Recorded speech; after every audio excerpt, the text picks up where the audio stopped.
दो बातें आज पकड़ लो। मेरे पास जो कुछ भी है, शरीर, इंद्रिया, मन, प्राण, बुद्धि, चित्त, धन, संपत्ति, मकान, स्त्री, पुत्र, परिवार, ये सब भगवान का दिया हुआ है। मानते हो? अंदर से देखो, भगवान का ही दिया हुआ है। ये भगवान की दी हुई वस्तु मैं भगवान को समर्पित करता हूं। त्वदीयम वस्तु गोविंदम तुभ्यमेव समर्पयामि। हे भगवान, आपके द्वारा दी हुई सब कुछ, नाथ सकल संपदा तुम्हारी, नाथ सकल संपदा तुम्हारी, और मैं सेवक समेत सुत नारी। और रात दिन भगवान का भजन करने की चेष्टा करो। राधा राधा राधा। बहुत कठिन है संसार से मुक्त होना। दो पद्धति में एक तो स्वीकार करना पड़ेगा, या ज्ञान योग और या भक्ति योग। तो भक्ति योग बहुत सरल योग है। इसमें सब साधन भगवान को और सब करण भगवान के है, बस इतना समझना है। सब करण भगवान के, चाहे इंद्रियां हो, चाहे अंतःकरण हो, चाहे पदार्थ हो, बाहर भीतर जो कुछ श्री भगवान की रचना। और मैं भी भगवान का हूं, भगवान का अंश हूं। तो मैं सहित सब कुछ भगवान को समर्पित और भगवान का नाम जब, इस जन्म में पक्का भगवत प्राप्ति हो जाएगी। ज्यादा समझने की जरूरत नहीं। ज्ञान में तो बहुत बहुत समझने की जरूरत है। अगर उसमें चूक हुई तो दूसरा बचाने वाला नहीं, इसमें बचाने वाला है। करो सदा तिनके रखवारी, जिम बालक राखे महतारी। युक्तः कर्म फलम त्यक्त्वा शांति माप्नोति नैष्ठिकीम, अयुक्तः काम कारेण फले सक्तो निबध्यते। जो योगी है वो फल का त्यागी होता है, कर्म का त्यागी। कर्म जो आया उसको किया और फल वो भगवान को समर्पित कर दिया। कर्म भी भगवान को समर्पित कर दिया। पर कर्म त्यागी का मतलब मैं ये कर्म क्यों करूं जब मुझे फल की आकांक्षा नहीं। कर्म करना चाहिए। गृहस्थ में हो तो अपने अपने धर्मानुसार जो आपको कर्तव्य कर्म मिला है, विरक्त हो तो अपने अपने धर्मानुसार जो आपको कर्तव्य कर्म मिला है। भगवान ने कहा मेरे लिए कोई कर्म नहीं, फिर भी मैं कर्म करता हूं। सबको कर्म करना चाहिए, पर कर्म फल में भगवान के ऊपर उसको समर्पित कर देना चाहिए। कर्म फल में समान भाव रखना ये योगी का लक्षण है।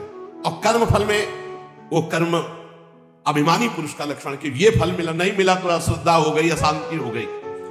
लेकिन जो योगी है वो सुख दुखे समय कृत्वा लाभा लाभो दे, चाहे हानि हो, चाहे लाभ हो, चाहे जय हो, चाहे पराजय हो, चाहे सुख हो, चाहे दुख हो, उसमें समान भाव रखता। क्यों? कर्म फल की आशा ही नहीं की। हमें तो केवल कर्म करने का आदेश था, उसको कर्म किया, शास्त्र संबद्ध, फल तो भगवान को समर्पित है। कर्म करना और कर्म फल की त्याग वृत्ति रखना तो तत्काल शांति प्राप्त होना शुरू हो जाएगी। देखो कितना आनंद है। हम कर्म फल चाहते नहीं, हमें करना है, हमें भजन करना है, हमें साधन करना है, हमें अपने अपने जो कर्म है वो करने, वो फल की तरफ भगवान देखे।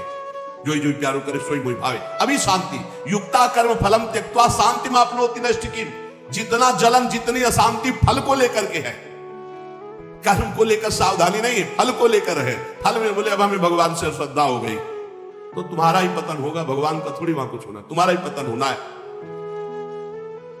सकाम मनुष्य कामना के कारण फल में आसक्ति हो जाती है, इसलिए वो बंधता है, जलता है, दुर्गति को प्राप्त होता है। देखो संचित कर्मों के अनुसार प्रारब्ध बनता है और प्रारब्ध के अनुसार मनुष्य का जन्म होता है। और मनुष्य जन्म में जो नए कर्म होते हैं, नए कर्म संस्कार बनते हैं, वो तुरंत उठकर संचित में चले जाते हैं। भोगना तो प्रारब्ध ही पड़ता है, शुभ और अशुभ। कर्म फल की आसक्ति त्याग कर दो तो संचित भी भस्म हो जाएंगे और नए कर्म संचित में जाके जमा नहीं होंगे और प्रारब्ध भोगकर भगवत प्राप्ति हो जाएगी। प्रारब्ध भोगना पड़ेगा, ये कमर कस लो।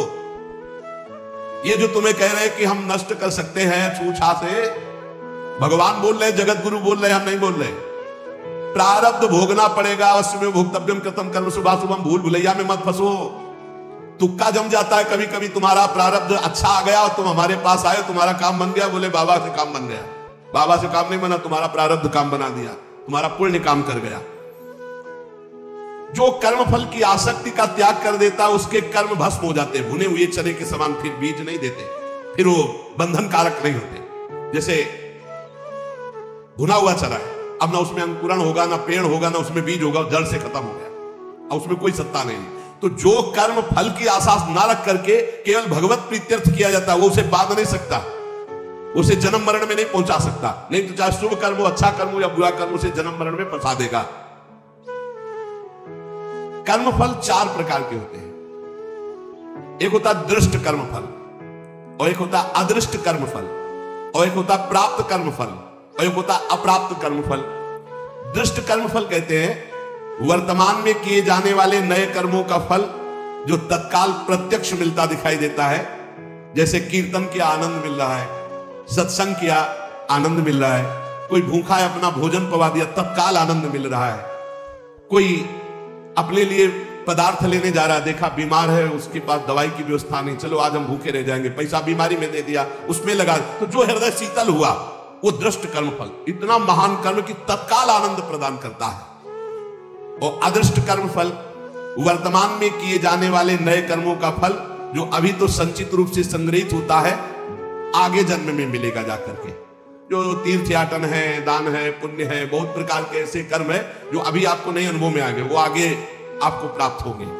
और प्राप्त कर्म फल जो पूर्व के कर्म फलों का प्रारब्ध बन करके आ गया है, शरीर प्राप्त कर्म फल है, प्रारब्ध जैसा वैसा शरीर, वैसे ही कुल में जन, वैसे ही धनवान, संपत्तिवान, अनुकूलता प्रतिकूलता, ये प्राप्त कर्म फल है। पूर्व में जो कर्म किए उससे जो प्रारब्ध बना है वो पहले से निश्चित हो चुका है। अप्राप्त कर्म फल प्रारब्ध कर्म के फल रूप में अब जो आगे आने वाला है, ये भविष्य में मिलने वाले सुख दुख है, जो अप्राप्त कर्म फल है। प्राप्त कर्म फल हो चुका, शरीर ऐसे कुल में जन्मा, शरीर ऐसा है, ऐसा ऐसा धन संपत्तिवान माता पिता मिले या निर्धन मिले, या जैसे अनुकूल प्रतिकूल परिस्थिति जो वर्तमान में मुझे मिली, ये प्राप्त कर्म फल। और जो अब आगे आने वाली है अप्राप्त कर्म फल, ये प्रारब्ध बड़ा भयानक है जो आगे आने वाला है। इसे भयानक को बड़ा मृदुल किया जा सकता है भजन के प्रभाव से, नष्ट तो किया जा सकता है पर भगवत प्राप्ति नहीं होगी। फिर पूरा झोंकना पड़ेगा इसी प्रारब्ध मिटाने में भजन को। प्रारब्ध भी हम भोग ले और भगवत भी प्राप्ति हो जाए, तो भजन से प्रारब्ध जो 100% आपको दुख देने वाला है, वो 10% आके भुगता के 90% नष्ट हो जाएगा, 10% भोगना पड़ेगा और चला जाए। भजन का बड़ा प्रभाव होता है। 12 वर्ष का गलित कुष्ठ 24 घंटे में भुगता के चला गया। 12 वर्ष कहां और कहां 24 घंटे। भजन से अप्राप्त कर्म फल को, जो आने वाला प्रारब्ध है, उसे रोका जा सकता है, उसे कम किया जा सकता है, उसे मिटाया भी जा सकता है। पर जो भगवत प्राप्ति करना चाहते हो मिटाने में नहीं फंसते, उसे भोग लेते हैं और भगवान की प्राप्ति करते हैं। ये 4 प्रकार के कर्म फलों में दृष्ट और अदृष्ट ये क्रियमाण है, और जो प्राप्त और अप्राप्त कर्म फल है प्रारब्ध के अधीन है। दृष्ट कर्म फल आग्रह नहीं रखना, मिलने पर प्रसन्न या प्रसन्न ना होना। अदृष्ट कर्म फल आशा रखना। प्राप्त कर्म फल में ममता न करना, मिलने पर सुखी दुखी ना होना। अप्राप्त कर्म फल मिट जाए ऐसी आशा न रखना, ये भक्त के हृदय में होता है। चारों प्रकार के कर्म फल भक्त के हृदय में कोई प्रभाव नहीं डाल सकते। जब उपासक ये देख लेता है कि मैं करता नहीं है, वो मुक्त होने लगता है। इतने जादू का तमाशा है, समझ लो। गांठ लगी ही नहीं, गोस्वामी जी कह रहे जड़ चेतन ही ग्रंथि पड़ गई, यद्यपि मृषा छूटत कठिनाई। है ही नहीं बंधन, पर छूटना बड़ा कठिन है। बस इतना समझ लो कि बंधन ही नहीं है, पर छूटना बड़ा कठिन है।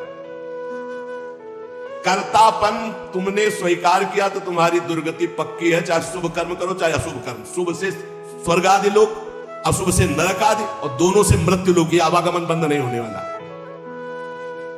क्या करें, तो बड़े कठिन समस्या है। यही कठिन समस्या है। ज्ञानेन्द्रीय, कर्मेंद्रीय, अंतःकरण, प्राण, उपप्राण, ये सब प्रकृति के हैं ढांचा सहित। शब्द, स्पर्श, रूप, रस, गंध, ये प्रकृति के हैं। 5 ज्ञानेन्द्रियां उनको प्रकृति में भोग रही। इंद्रियां इंद्रियों में, विषयों में बरत रही हैं। आप इनको देख रहे हैं, दृष्टा हैं, पर आप तन्मयता कर लेते, मैंने देखा, तो फिर उसका दंड भी तो भोग मिलेगा। क्या देखा और कैसे देखा। हमारे द्वारा जो भी क्रियाएं हो रही हैं, हम उनके 2 विभाग देखते हैं, एक अच्छी क्रियाएं और एक बुरी क्रियाएं।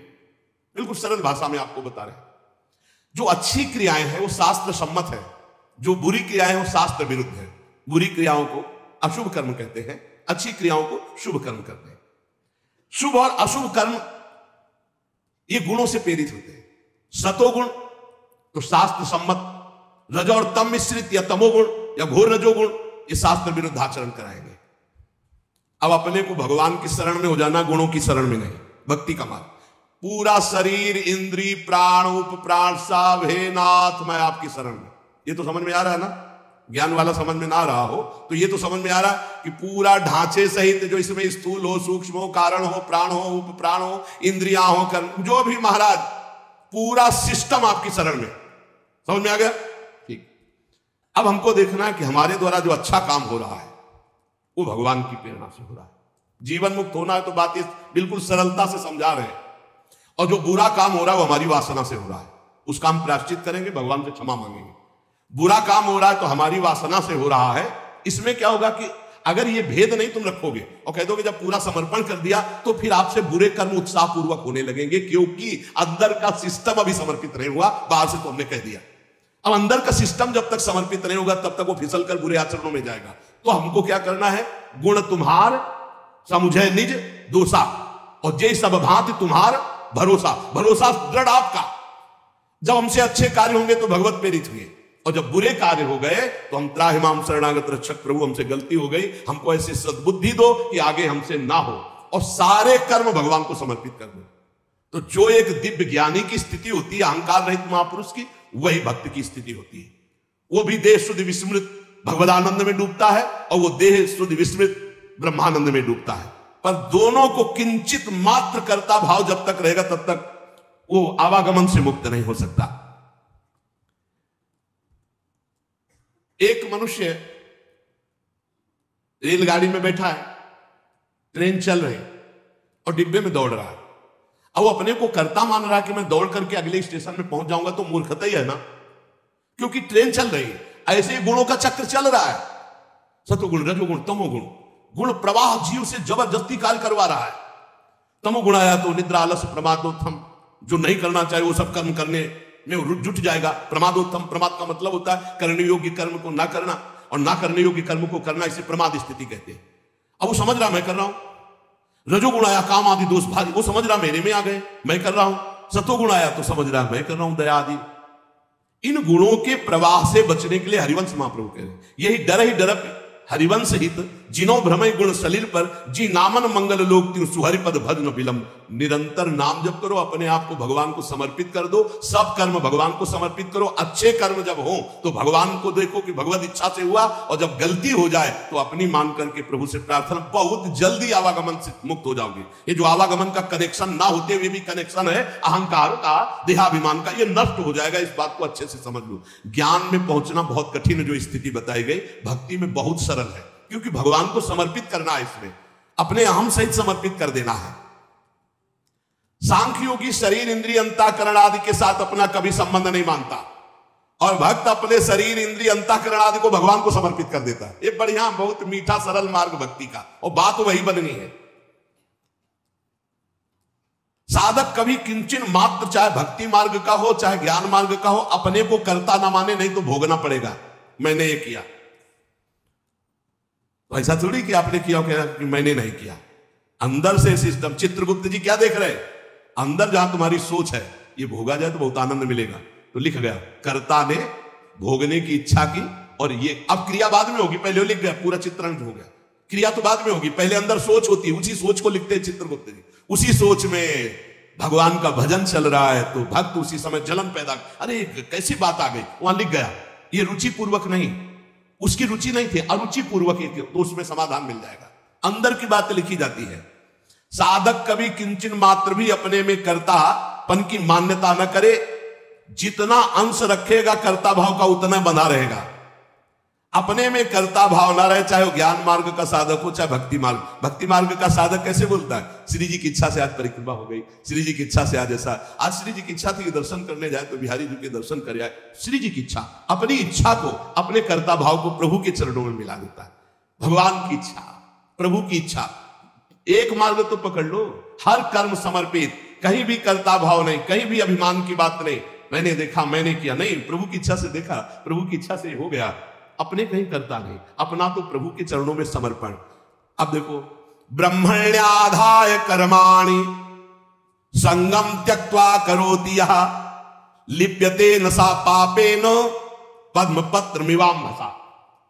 जैसे जल में कमल का फूल रहता है, एक बूंद पानी नहीं, ऐसे वो भक्त, ऐसे वो ज्ञानी संसार में रहता है, एक भी कर्म का फल नहीं। कर्माणि श्रुति बोधितानि नितराम कुर्वन्तु कुर्वन्तु मा। वो चाहे वेद के अनुसार कार्य करे या ना करे, कोई उसके ऊपर लागू नहीं नियम। वो विषयान ग्रहणंतु मुंचन्तु, विषय भोगे या विषय त्याग दे कोई, क्योंकि वो ऐसी अवस्था को प्राप्त हो चुका है। ब्रह्मण्याधाय कर्माणि संगम त्यक्त्वा करोति यः। जो भक्त संपूर्ण कर्मों को, पीछे ज्ञान का तो आगे उसी को बता रहे, जो भक्त संपूर्ण कर्मों को भगवान में अर्पित कर देता है उसकी आसक्ति नष्ट हो जाती है। वो कर्म करता हुआ भी जल से कमल के पत्ते की तरह पाप से लिप्त कभी नहीं होता। पूरे संसार का हतन हो जाए तो भी उसे पाप नहीं लगेगा। ऐसा महान ये योग है। शरीर, इंद्रिया, मन, बुद्धि, प्राण ये तुम्हारे नहीं है। अब भक्ति में देखिए इसे, ये भगवान के रचे हुए हैं और भगवान के हैं। मान लो जैसे ज्ञान में अभी वर्णन कर रहे थे, ये प्रकृति के हैं, प्रकृति में बरत रहे। अब यहां भक्ति में है ये श्लोक का अर्थ। शरीर, इंद्रियां, मन, बुद्धि, प्राण ये तुम्हारे रचे हुए हैं क्या? भगवान के रचे हुए। तो हुए किसके? भगवान के हुए ना। ये भगवान के हैं। तुम्हारे प्राण भगवान के, तुम्हारी मन, बुद्धि, चित्त, अहंकार ये भगवान के, तुम्हारी ज्ञान इंद्रियां भगवान की, तुम्हारी कर्म इंद्रियां भगवान, तुम्हारा सब कुछ श्री भगवान का है, तुम्हारा थोड़ी रचा हुआ है। माना? ये अपने नहीं है, ये श्री भगवान की रचना है, श्री भगवान के हैं। कौन कौन? शरीर, इंद्रिया, मन, बुद्धि, प्राण ये भगवान के रचे हुए हैं। तुम्हारी रुचि से होता तो तुम तो और सुंदर रचना चाहते, और बलवान चाहते। बोले ये शरीर, ये इंद्रियां, ये मन, ये बुद्धि, ये प्राण ये किसके हैं? बोले भगवान की रचना है। तो हुए किसके? श्री भगवान के। तो तुमने अपना क्यों मान लिया? यही बंधन है, यही बंधन है, अपना इनको मान लेना। इसी भक्त का क्या स्वरूप होता है? वो इन्हें भगवान का मानता है। ज्ञानी का क्या स्वरूप होता है? वो उन्हें प्रकृति का मानता है, क्योंकि प्रकृति के ही अंश ये है। और प्रकृति, कृति, ये जो प्रकृति की रचना करने वाला रचयिता है वो परमात्मा है। मूल में परमात्मा ही आता है। अतः इनके द्वारा होने वाली क्रियाओं को भक्ति योगी अपने कैसे मान सकता है? जब शरीर, मन, प्राण सब भगवान का, तो इनकी क्रियाएं भी भगवान की। इसलिए वो जीवन मुक्त हो जाता है। जीवन मुक्त कैसे होगा? शरीर, मन, प्राण, इंद्रियां सब भगवान की, तो इनके द्वारा होने वाली क्रियाएं सब भगवान की। आप जीवन मुक्त हो गए। लगा तो बहुत सरल, लेकिन देखो क्या सब भगवान को अर्पित करते हो? क्या जब आपके अंदर प्यास लगती है तो आप ये सोचते हो भगवान पानी पीना चाहते हैं? जब आपके अंदर भूख लग रही, मेरे हृदय में बैठे हुए भगवान पाना चाहते हैं। जब आपके अंदर विकारात्मक भाव है तब आवे कि ये दुष्ट कहां से दुर्वासना दबी रह गई, अभी ये भगवान की नजर में नहीं पड़ी, इस हृदय में कहीं दुर्वासना, हे नाथ, हे करुणा, मैं इस दुर्वासना को हटाओ। ऐसे भक्ति में चला जाता है। ये सब भगवान की, सारी क्रियाएं भगवान की, तो आप कौन है? आप भी श्री भगवान के। हो गया काम। शरीर, इंद्रिया, मन, बुद्धि, प्राण सब भगवान के, इनकी क्रियाएं भगवान की, और मैं भी भगवान का। मुक्त हो गए। जितना बचा के रखोगे उतना ही तुम्हारा बंधन कारक है। भगवान ही मेरी इंद्रियों में और मन में बैठकर सारे कार्य करवा रहे हैं। भक्त ये देखता है। अब ये जो पापाचरण करने वाले हैं ना, ये बात सुनेंगे ना तो ये भी ये बात उसमें ले जाएंगे कि भगवान ही तो हमारे मन, गीता में लिखा है, मनो इंद्रियों में बैठे। तो तुम समर्पित कहां हुए? तुम तो अहंकार की धरा में। अहंकार में काम, क्रोध, लोभ, मोह, मद, मत्सर ये दोष रहते हैं। यही बिना गुरुजनों के समीप बैठे शास्त्र समझ में नहीं आता। शरीर आदि वस्तुएं अपनी ना थी, ना है, ना रहेगी। कैसे? तुम्हारा अधिकार है शरीर पर? कुछ अधिकार नहीं। एक रोम अभी झरना चाहे ना, वो झर जाएगा, दोबारा लगा नहीं सकते। बेमतलब में अहंकार किए हो, मैं ऐसा कर सकता हूं, मैं ऐसा। शरीर आदि वस्तु, शुद्ध ज्ञान, शुद्ध भक्ति, दोनों श्लोकों में भगवान ने जीवन मुक्त होने के लिए बता दिया। शरीर आदि वस्तुएं अपनी नहीं, प्रत्युत मिली हुई है भगवान से अपने को। किस लिए? सत्कार्य करने के लिए। सत्कार्य करने के लिए। सरकारी गाड़ी बंगला है, ये सरकार का काम करने के लिए मिला है। ये कुछ दिन के लिए मिला, फिर छीन लिया जाएगा। ना ये पहले था तुम्हारा, ना बाद में रहेगा, बीच में दिया गया, छीन लिया जाएगा। ये केवल भगवत प्राप्ति के लिए मिला है। भगवत प्रीत्यर्थ, दूसरों में भगवान की भावना करके सेवा करो, इसलिए मिला है शरीर। इन वस्तुओं पर जो अपना अधिकार जमा लेता है, अपने लिए भोग भोगता है, वो मृत्यु के बाद दुर्गति को प्राप्त होता है। पुनरपि जननम पुनरपि मरणम। इस शरीर को ना तुम बदल सकते हो, ना मरने से रोक सकते हो। यह शरीर एक नियत समय के लिए आया है, और इस समय में तुम भगवत प्राप्ति के लिए कार्य कर लो। क्या? कुछ नहीं करना। ये जो सब है इनको समर्पित कर दो। चदरिया जैसी की तैसी धर दीनी, ये लो महाराज, हमसे नहीं होने वाला। ना शुभ ना अशुभ, ना हम कर्ता बनेंगे शुभ के ना शुभ के, हमसे कुछ नहीं, हम आपकी शरण में पूरा समर्पित। अभी आज से आप जीवन मुक्त के मार्ग में चलने लगे। समर्पण योग, ईमानदारी से भगवान की वस्तु भगवान को समर्पित कर दो और कुछ नहीं करना। मस्त। बस यही बात समझ में आ जाए भगवान की वस्तु भगवान को समर्पित कर दो। ये शरीर, शरीर संबंधी भोग, सब कुछ जितना सब श्री भगवान का है, सब समर्पित कर दो भगवान को। संपूर्ण क्रियाएं और पदार्थों को भक्त भगवान के चरणों में समर्पित कर। ज्ञानी प्रकृति में देखता है, प्रकृति और संसार दोनों के स्वामी भगवान है, अतः क्रियाएं और पदार्थ भगवान को अर्पण कर दो। कोई भी पदार्थ बिना भोग लगाए मत खाओ, कोई भी क्रिया करो उसको भगवान को अर्पित करो, क्योंकि ये शरीर, मन, प्राण, बुद्धि, इंद्रियां सब श्री भगवान की। ऐसी भावना में रहो, अभी जीवन मुक्तता की तरफ बढ़ने लगोगे, अभी निर्विकार होने लगोगे। जब इनको प्राण, इंद्रिय और मन को भगवान का देखोगे तो निर्विकार हो जाओगे, जो अपना मानोगे तो भिखारी हो जाओगे। संगम त्यक्त्वा करोतिया, किसी भी प्राणी, पदार्थ, शरीर, इंद्रिय, मन, बुद्धि, प्राण, क्रिया, किसी में संग मत करो। न प्राणों का संग, न इंद्रियों का संग, न बुद्धि का संग। उस समय देखो असंग, तुम अलग हो, ये अलग है, पर तुम अलग नहीं देख पाते, इन्हीं में मिल जाते हो। आकर्षण, खिंचाव, लगाव, महत्व, ममता, कामना। इसीलिए जो सच्चा उपासक होगा कभी निंदा नहीं, कभी प्रशंसा नहीं। एक बार परमहंस श्री ओंकारानंद सरस्वती जी भिक्षा के लिए आए और नमक डालना, तो और पदार्थ जब परोसने तो मना कर देते, वही से ये वाली बहुत जब जरा सी बची थी, बाद में इसमें तो नमक नहीं गए। अब स्वामी जी आज आपने जानबूझ के और कोई पदार्थ लिए, वही पदार्थ उसमें तो नमक, तो क्या फर्क पड़ा बच्चा, क्या फर्क? पेट प्राणों का पोषण करना था, ना निंदा ना स्तुति, चाहे जितना अच्छा पदार्थ होगा। आज तो उसके भोक्ता बने तो फिर फंसोगे। किसी भी कर्म में, किसी भी करण में अपने को कर्ता नहीं बनना, अपने को अहंकार नहीं करना, ये सब श्री भगवान के हैं। ना लगाव, ना आकर्षण, ना महत्व, ना ममता, ना कामना, ये बिल्कुल नहीं होगा यदि नहीं भगवान के मानोगे। ये लगाव, ये कामना, ये ममता, ये आसक्ति तभी होती जब अपना मानते हो। जन्म मरण का हेतु यही तुम्हारा अपना मानना है, इनको, इनसे अपनापन हटाओ प्रभु के चरणों में। कायेन मनसा बुद्धिया केवलैरिंद्रियैरपि योगिनः कर्म कुर्वन्ति संगम त्यक्त्वा आत्मशुद्धये। जो योगी है वो आसक्ति का त्याग करके केवल भगवत अर्पण, शास्त्र सम्मत कार्य करता है।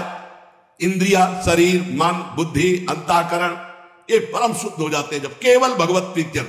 पाप होते हैं स्वयं प्रीत्यर्थ, अपने प्रीत्यर्थ, और भगवत प्रीत्यर्थ होते हैं परम पवित्र, हृदय पवित्र, शरीर पवित्र, इंद्रिया पवित्र, बुद्धि पवित्र। भेद समझ लो, जब अपनी प्रसन्नता के लिए अपनी प्रीत्यर्थ भोग भोगोगे तो पाप कर्म बन जाएगा। जैसे भगवान ने कहा जो अपने लिए पकाता है वो पाप खाता है। अपने लिए जो करोगे, अपने लिए सुख लेने की भावना करोगे, उससे निश्चित पाप बन जाएगा। और जो शास्त्र सम्मत भगवत प्रीत्यर्थ करोगे तो शरीर पवित्र, मन पवित्र, बुद्धि पवित्र, चित्त पवित्र, उसी पवित्रता में अनुभव होता है चेतन अमल सहित सुख राशि अपने स्वरूप का। आसक्ति का त्याग करके केवल ममता रहित, इंद्रियों सहित शरीर, मन, बुद्धि, अंतःकरण ये भगवत प्रीत्यर्थ कार्य करे तो तत्काल इनकी शुद्धि होती है और वो शुद्ध हो महापुरुष विविध प्रकार के कर्म करता हुआ भी अगला जन्म उसका नहीं होता, सब कर्म भस्म हो जाते हैं। जिनको साधारण मनुष्य कहते हैं वो शरीर, इंद्रिय, मन, बुद्धि से कोई भी कार्य करने के पहले एक संकल्प बनाते हैं, ध्यान रखना, और उसमें कर्ता बनते, मैं करूंगा। और जब कोई भक्त करता है तो भगवान की प्रेरणा देखता है, देखता शास्त्र सम्मत है कि नहीं, भगवत प्रेरणा से ये कर्म हो रहा है, इस कर्म में शास्त्र आज्ञा है कि नहीं, हाँ है। तो इंद्रिया, मन जो उसमें बर्ताव कर रहे हैं वो सब भगवान के है, प्रेरणा भगवान की, और कार्य का फल भी भगवान को समर्पित, वो जीवन मुक्त हो गया।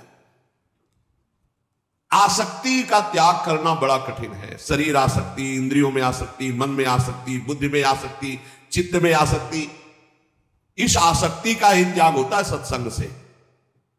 संगम त्यक्त्वा, ये जो संग त्याग, आसक्ति त्याग है, ये सत्संग से होता है।